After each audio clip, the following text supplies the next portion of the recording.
Welcome to my studio. I have a 2-car garage that we finished into a studio space for me. Over here I have an IKEA Kallax. I have all my books and magazines here. My most favorite quilting books are free motion quilting books, reference guides, lots of different inspiration. The center area of my studio is my main workspace with my cutting table, ironing board, and my sewing machine. I sew on an early 80s Viking. It's a Viking 6690. My mom worked at the Viking Center when I was young and bought the machine new. It's the machine that I learned to sew on when I was young. I'm always working on more than one project at a time. The design wall is a great example of that. This center section on the design wall are my parts for my B block for Charles Cameron. He has provided us a photo or a section of a photo to recreate with fabric. So you might notice that there's a portion of a door and window and some bricks to the right. The bricks are my favorite part. And then up here I've made my first block for Patty Dudek. She's given us a prompt to make a series of little 6-inch blocks. This blue fabric she provided for us, so that will be a feature throughout her quilt. Over on the right, I always have just some improv pieces, things I've played with or blocks I've made in class. This house block was created after I made a quilt top with house blocks that have a lighter turquoise background. I have an Innova M20 long arm. It's pretty new to me. And the first quilt that I quilted on the long arm was just recently in the San Mateo County Fair. So I'm thinking about what to load next. And this tic-tac-toe block quilt on the right is probably the next thing that I'm gonna load onto the long arm. I'm not sure how I want to quilt it yet. And then this other piece that's currently laying on the long arm was initially a 100-day project where I made these blocks from my scrap bin. Each day I made one little 4-inch block. So at the end of the 100 days, I had a pile of blocks. And then recently my guild had a 100-day challenge and I chose to take those blocks and work on turning them into a quilt top. I didn't quite get to a finished quilt top, but I got all the sashing added to the blocks. I have my cutting table here kind of in the center of the room for a couple reasons. It's a big room, so it's close by the sewing machine. And then also I can move the second table that's currently behind it, is on casters, so I can roll that out of the way if I need to stand on the opposite side of my cutting table for something. Underneath my cutting table, I have a cart, a Raskog cart from IKEA, where I have lots of odds and ends. Notions are in the top level, scissors, pins, other things. My small trash can is where I put my tiny little schnibbles of, scrap fabrics, anything that's really too small to use. I always have lots of projects out. These blue fabrics on the left are my fabrics that I'm using for that B block that you saw on my design wall that I'm making for Charles. And this other bin is this month's round robin that I'm working on with my guild. If I walk around to the other side, this table is just housing a few more projects. So I have all of the fabrics I'm using for the Frightful Fun paper-pieced Halloween quilt. That was a block of the month that I'm just doing at my own pace. And then the navy blue fabric is the sashing for the pile of blocks that are underneath there. These are Tula Pink City Sampler blocks. And then I have an improv letter project that I'm working on here. If you've taken improv piece letters with me, you've seen some of these letters. And then next to that, I have a baking rack, and my baking rack has a cover to keep things mostly dust-free, and I have a lot of other projects on here. So this is part of how I organize my projects. So the green blocks are a pile of B blocks. The other blocks on the top level are blocks that I started in a class with Rossi Hutchinson, and there's just a variety of different things on the tray. This corner next to the couch and this desk are my mixed media corner. Lots of odds and ends. Anything painting, drawing, paper collage is over there. The desk was actually a woodshop project that my dad made in 7th grade. So I really enjoy that I get to use that desk. I have a computer desk, often untidy, blocks left from teaching and notes and tools. This is where I sit if I'm giving a Zoom lecture. If you've seen me on Zoom, you've probably seen the view of my long arm in the background or my design walls, depending on where this table is actually positioned when I'm lecturing. So here's a peek inside my PAX wardrobes. They are 39 inches wide and about 22 inches deep, so there's tons of storage space.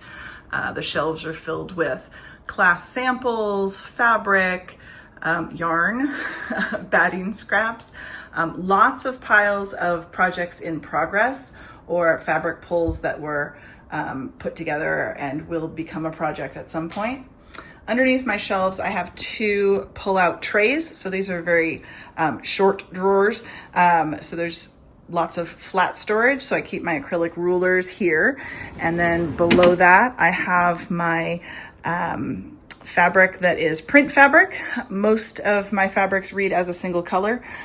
So I mostly buy blender fabrics when I buy print fabrics. So I've organized by color.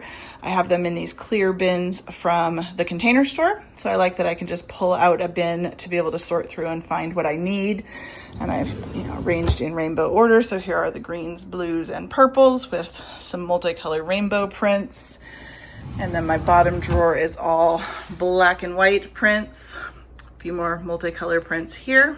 My top section is all my scraps. So I have bins that again are organized by color because most of my fabrics read as a single color. So I like that I can just tuck the scraps in through the open handle.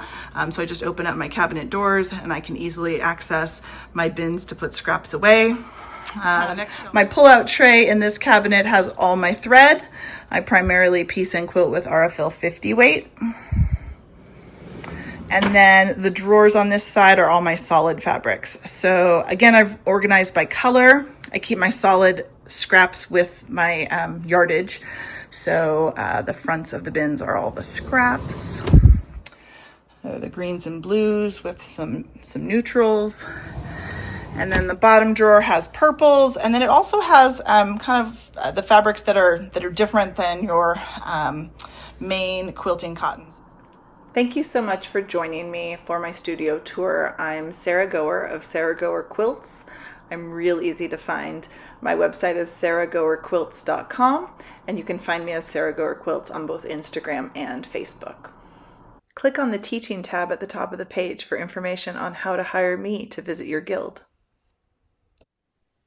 Okay, and here we are with Sarah herself. Sarah, do you want to introduce yourself briefly? Yeah, hi, I'm Sarah Goer. I'm in San Jose, California. I've been teaching for guilds since 2017, I think. You can find me at sarahgoerquilts.com or under Sarah Goer Quilts on Instagram or Facebook. And I'm teaching for guilds on Zoom and in person, and also spending a lot of time in my studio. Right, and we join you here in your studio, which is your garage, right? That is true. And thank you so much for showing us around. It's an amazing space. And you've got some things in the background that I'd love to start with. If we kind of go from left to right, tell us about the Viking machine that you learned on and you're still using. Yeah, so when I was a kid, my mom worked at the Viking Center in San Jose. And so I have fond memories of just hanging out in the shop. I kind of don't understand why I was at work with her, but I can remember going to the diner next door and having a grilled cheese at the counter, and then, being in the shop and, rifling through the button bin to pick out buttons. So she bought this machine new in the early 80s. And I don't remember not knowing how to sew. So I grew up, I was an only child for the first 8.5 years. So I was always at my mother's foot, and she spent a lot of time in her sewing room. And so I learned how to use the machine when I was very young. And then she had eventually upgraded to a new machine. And so I got this machine. And so it's old, but it does everything that I need it to do. I know new machines have bells and whistles that I don't have, but yeah, you can actually see the second one. I have two Viking 6690s Oh, because at one point my dad wanted this machine back to work on a project, and I was like, Dad, I sew on it every day, and he said, I'll just get you another machine. And so what we ended up doing was picking up a used 6690 because I felt like I already knew how to use the machine. hmm. When my kids were young, it was nice to be able to both be sewing at the same time. I would put the second machine on the low table for them to use. And now I figure at some point I will have to use one as parts for the other. Right. But oh, what a lovely image of you Yeah. sewing with your kids. That's lovely. And it just goes to show what workhorses these older machines are. And as long as you keep them tuned and maintained and the occasional squirt of oil, they'll just keep going and going. So Yep. Yeah. yeah.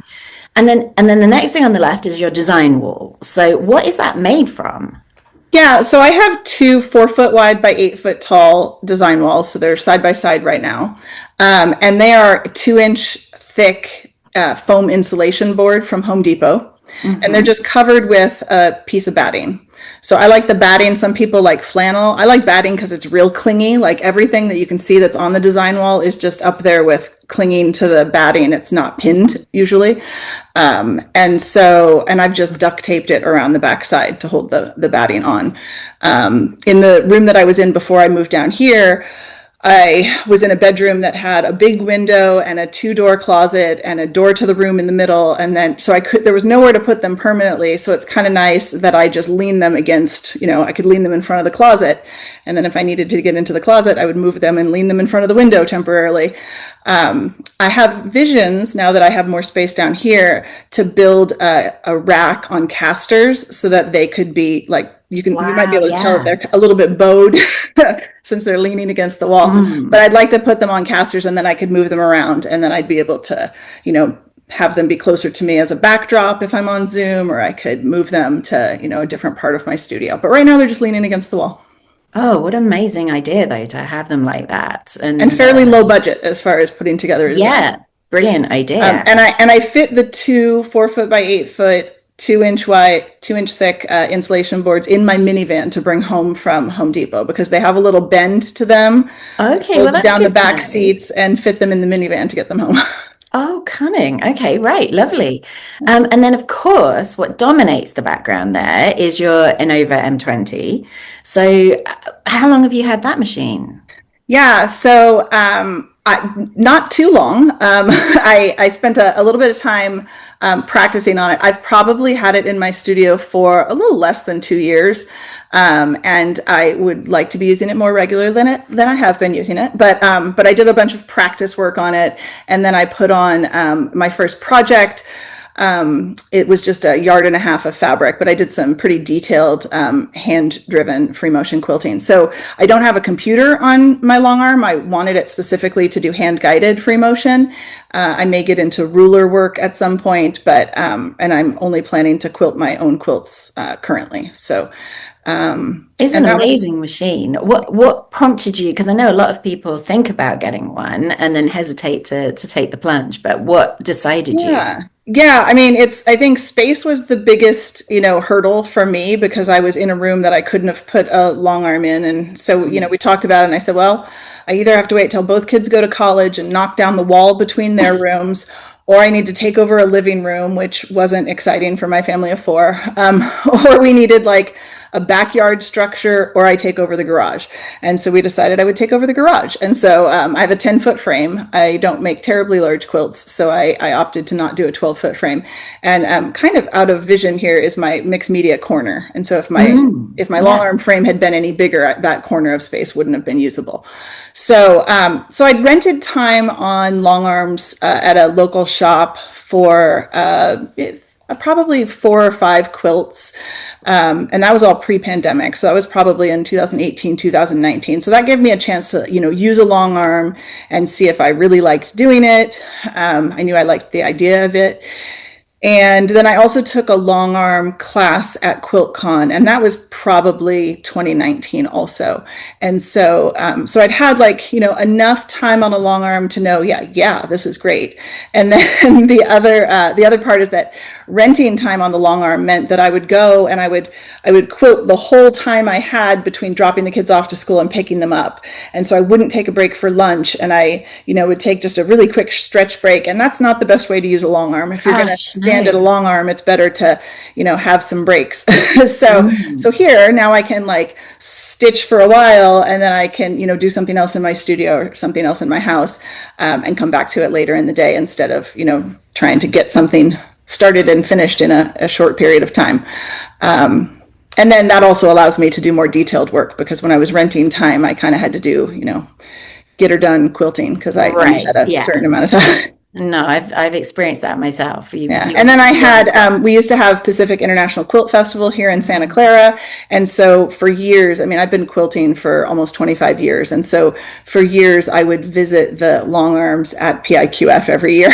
And so pretty early on, I decided that I wanted an Innova from just like, you know, checking out all the machines. And so that was, you know, when it came time for me to make the decision to buy one, I'd already decided on the brand that I wanted to purchase. Oh, wonderful. Okay. Yeah, Yeah. brilliant. And then something else I know that I definitely want to ask about is your baking rack system. Yeah, which is extraordinary. Tell me about that.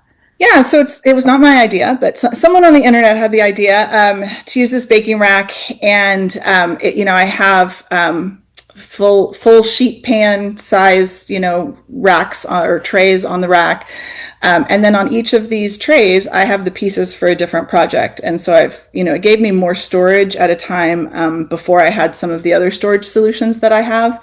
And I have a plastic cover on it so it keeps dust out, and I can just pull out a tray and like put the whole tray out on a flat surface, you know, on a table to like get to what I'm working on. But yeah. Oh, it's brilliant. And you just got it? Where did you get it from? Where does Oh, one I buy ordered it from a baking? restaurant supply company. I don't know which at this point, Yeah. but Oh, but yeah, fascinating. Oh, well, I'll look one up and put it in yeah, the notes underneath the video because yeah, I'm sure there's going to be others that will want to do that kind of thing. yeah, And then finally, I think we come on to scraps. So there's always a big debate, like what size scraps do you keep and what do you get yeah. rid of? Because I loved the way with your solid fabrics you were keeping the scraps with the yardage. I thought that was really clever. But what's too small? Yeah, so I talked to students about this a lot because we use scraps in workshops, and I talk about using scraps when I lecture, and I say we all have a threshold for what scrap is Mm, too small. Some people don't want to deal with anything smaller than a 2.5 inch square. Well, then that's don't save me. anything. If Yeah. don't save anything big smaller than a 2.5 inch square. If that's how you feel, then you know those pieces that are smaller might be usable to someone else. So you might have someone you can pass them along to. Mm, And usually in a guild, I say, you know, usually everybody in the guild knows who likes to use small pieces. And, you know, someone will say, oh, yeah, it's Irene, you know, like they know. yeah, absolutely. And so sometimes there's someone you can pass them on to in the guild. But I will keep a pretty small scrap. So I say the more I like the fabric, the smaller scrap I'm willing to keep. So Mm, I will keep a scrap that is, I mean, 3/4 of an inch wide strip if I really like the fabric, because I could still piece it into something and have a 1/4 inch showing. right. But I have to really love the fabric to keep something that small. But I keep pretty small scraps in general, and I try to use them. So I have, you saw in the video, I have, you know, scrap bins that I keep my printed fabric scraps in. And that's, you know, not a huge amount of space. It's maybe a little bit bigger than a shoebox for each color. And Mm, so, you know, if it starts getting full, if it's hard to put more scraps in, I know it's time to start making a project with scraps. So like this project that's currently draped over my long arm is, you know, made up of scraps from the teal bin because the teal bin was getting pretty full. So, right. And we saw a beautiful glimpse of that in the video. Thank you for showing us. Yeah. yeah. And then Um, as far as my solid fabrics, mm, so when I when I first started using solid fabrics, I didn't have very many, and so I kept the tiniest, littlest, ittiest, bittiest scraps because they were precious because I didn't have very much solid fabric, and so that was like the beginning of that habit. And I, you know, pretty much continue to just throw all the solid scraps together. I co-run an improv quilt bee with my friend Ellen Zinsmeister, and we use all solids. And so I am, always digging into the solid bins. Like every month, it's a new color palette. And because I'm just making one block or one piece for someone usually, or maybe a few small blocks, like Patty's here, I can use scrap size pieces. And so I keep the solid scraps with the solid fabrics, because if I'm using solids, that's what I want to start with is, the bin of that color. Sure. No, it made great sense. I thought it was awesome. Well, look, thank you so much for talking to us and Yeah. for showing us your studio. And just remind people where they can find you. Yeah, absolutely. So my website is Sarah Goer Quilts. My name has an H at the end, so that's SARAHGOER quilts, all one word, .com. And I am on Instagram and Facebook under Sarah Goer Quilts. Wonderful. Well, thank you so much for your time today. Thank you so much for having me.